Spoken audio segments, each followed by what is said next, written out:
Clayton Vargasy here with Cottonwood Records. I just finished interviewing the creatives responsible for the wind orchestral version of Let It Shine On, originally written by John Wort Hannam for the University of Lethbridge's 50th anniversary. Check it out.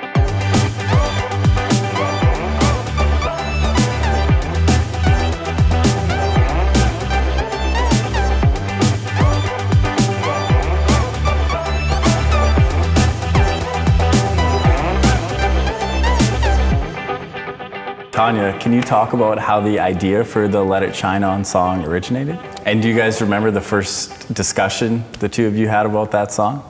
Yeah, well, that night I went up to him and asked him sort of, would you be interested in doing something like this? I knew John was an alum of the university, and I basically tried to appeal to his sense of allegiance, I guess, to the school. And really, I think very quickly, we just started having further conversations about what it could look like.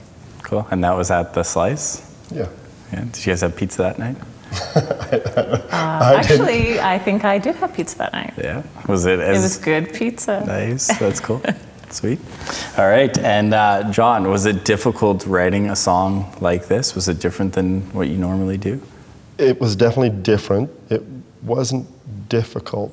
It was maybe more time-consuming than I thought it would have been. But the funny thing is, and I talked to Tanya about this early on in our conversations, is I knew what I wouldn't write about, and I knew I didn't want the song to be sort of a chronological, 20-verse kind of history of the university, and I wanted it more to capture sort of the spirit of knowledge, especially around that the Fiat Lux motto, and there's a lot to play with when it comes to light and all of those things that have to do with light, representing knowledge, I guess. When people say, oh, the light went on and things like that. So I knew I was going to play around with that idea somehow.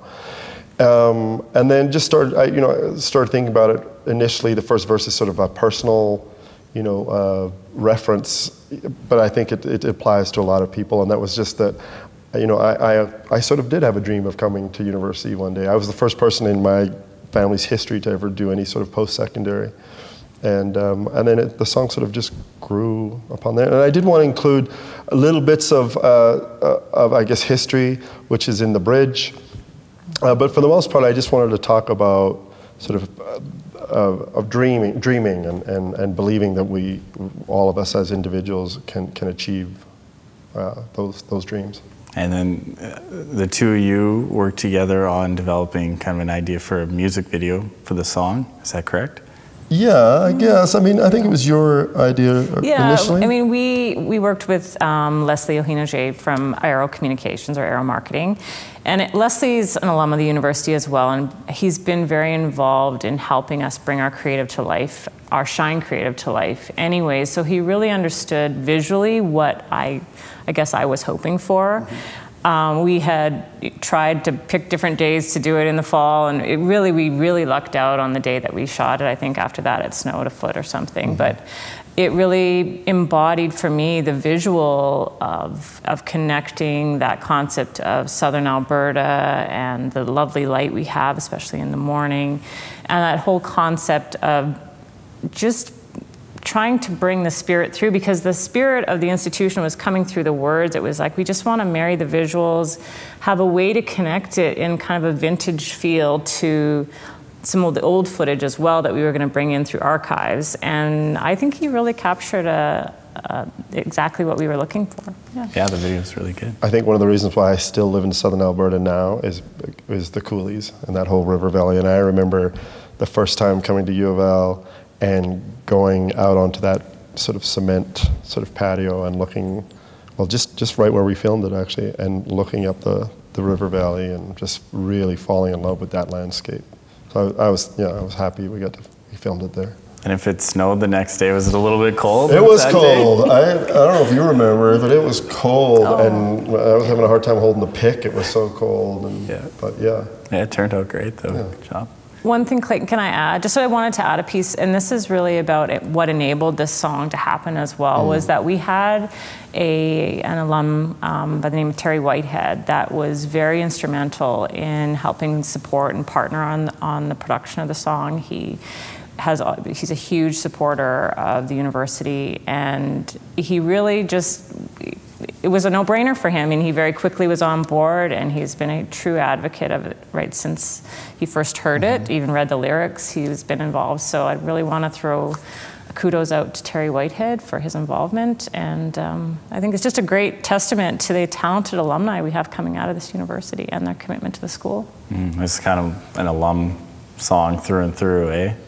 There's a couple alum that play on the recording as well. Yeah, I just felt, and the fact that it was recorded here in the new studio, and the various arrangements that have happened since the recording have been done by U of L people too. So yeah, good team effort. Yeah. So Paul, you did the arrangement for the version with the University of Lethbridge Wind Orchestra. Can you talk about that a little bit? What the process was like? Yeah, this was a really interesting one because I've done a lot of arranging for different sized groups, orchestras, and things. But this one had a special meaning to me because I'm an alumni, and the words really did speak to me.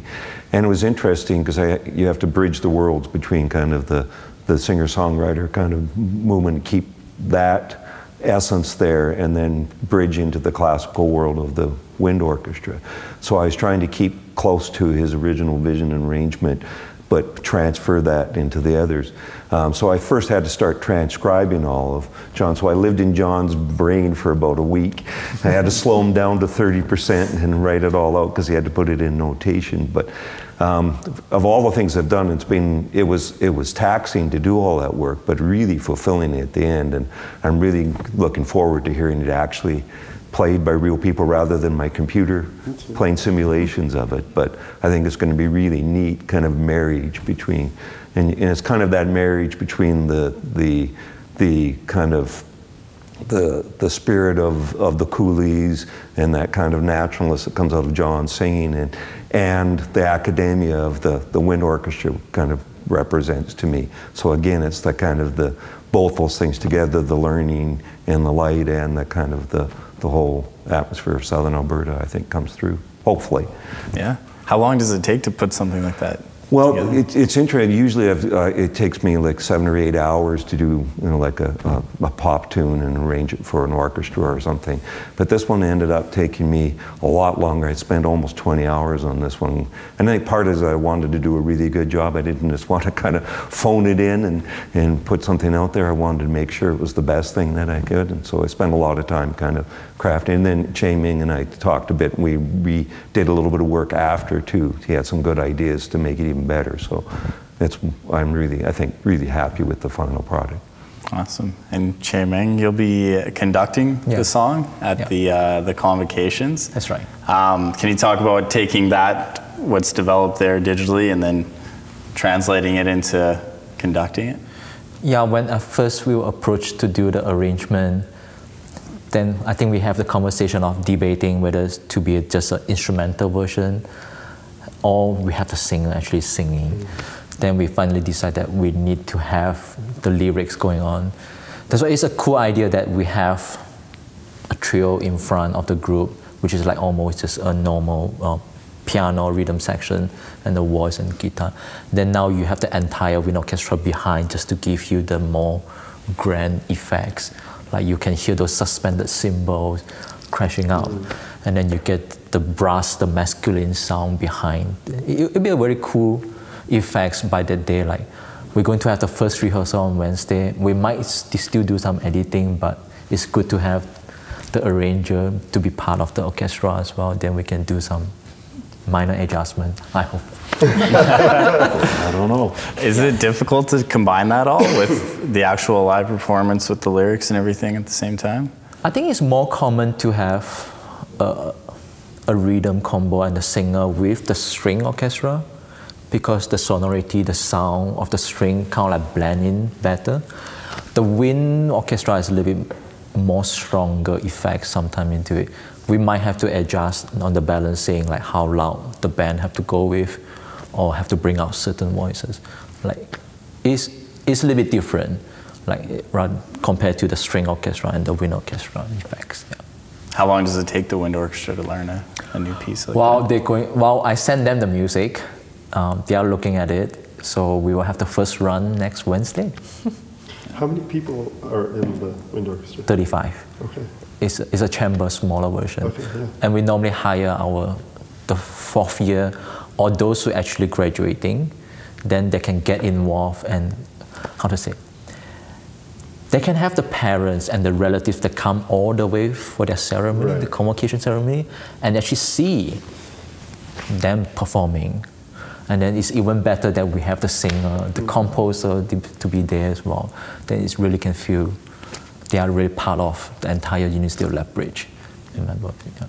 And when you're arranging the song digitally like that, what are you using? Well, you can do that two ways. Like if it was just going to be audio, then I'd probably just use like a digital recording program like Pro Tools or something and play all the parts into it. But since the band has to read the music, I have to use a notation program, and the main one people use is called Finale. And so I have to do everything on that and you have to do some tricks in that so that the notes look the way they are, but it still sounds half decent so that John has something to practice with. So he has a version that he at least has an idea what it's going to sound like before it actually happens. But yeah, it's a little laborious to go use one of those programs because you have to input each note one at a time and gradually layer all the parts together. So it's kind of like recording an album, but it's just me by myself, one at a time. But it has to be notated first, and then the computer plays the notation. Yeah. That's cool. And what was it like practicing to that for the first time? Yeah, it's exciting to hear. It's always exciting to hear someone else's interpretation of something that you've created and done. And I love it. I haven't told you that yet, have I? Good. No, it sounds good. It sounds great. Yeah. Great. I'll add in a little bit to that. I like the arrangement because the wind band, the wind orchestra arrangement is so. We have a lot more long tones, so that then we are not really disturbing the original of you on the guitar. We are like just giving you the background, the supporting, extra voicing behind. And I thought that's a great idea from Paul to just have that voicing into it. It's a great arrangement. Well, thank you. Well, it has to, when you're doing anything in the arts, it's always a collaborative thing. So I do a lot of work with New West Theatre, and so it's everybody. It's the lighting people, the set designer, the costumers, all of that. But it all has to have a focus, and always to whoever, it's like a play. Whoever's got the important thing. In this case, it's John. So it all has to come to support him coming towards, and the words in particular. So you try to find a way to orchestrate so that it doesn't get in the way, but at the same time it's balanced. So in the middle of the song, the bridge is when John does this a whole ton of words, which must be hard to memorize, right?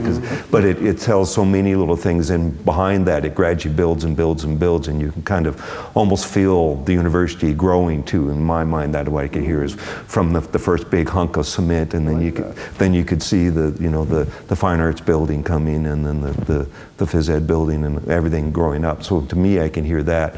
So orchestrating, I kept adding instruments and adding drummers and percussion. Hopefully it doesn't get too loud and drown it out, but I think live it's going to be really exciting because you're going to hear this. Yeah, especially with the bridge area, then you lead up to the wind orchestra. It's like a big sound into it, and then we do the chorus together, and then eventually it will be really. You'll get a massive sound right there. It's great. That's what I heard in my head when I was writing that down. I was like, I want this to build, and I want it to have this sort of big section and bang right into that last big chorus. All right, thank you guys for joining us. You guys can find more and listen to the special version of Let It Shine On with the University of Lethbridge Wind Orchestra at www.cottonwoodrecords.com.